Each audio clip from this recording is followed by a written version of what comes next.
kayo po, anong pong position ninyo? Susunod po ba kayo dun sa Supreme Court or hindi? Kasi for your other colleagues, even the majority, they've made their sentiments clear. May mga nagsabi na kung sino yung pabor sa pagsunod at hindi.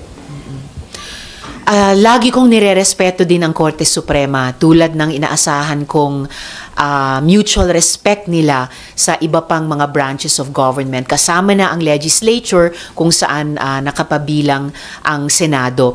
Kaya ang disposition ko, at naririnig ko yun sa iba pang mga colleagues ko, ay maghanap ng pagbabalanse o harmonization, no, sa pagitan ng pagrespeto sa Korte Suprema, pagtaguyod sa mga responsibilidad namin bilang Senado, at pagtupad sa aming mga obligasyon sa ating mga mamamayan na nag-e-expect at tamang nag-e-expect sa amin ng pagtaguyod din sa accountability ng mga public officials. Ma'am, I remember your statement when the ruling came out, and parang I would like to clarify, do I take it to understand na parang you feel na talagang humirap ang impeachment because of the may mga nilagay silang requirements additional requirements. Actually, yung requirements o additional requirements na iyon para makapagsimula ng isang impeachment process ay isa sa ilang mga seryosong tanong pa rin, seryosong concerns na meron ako at naririnig ko rin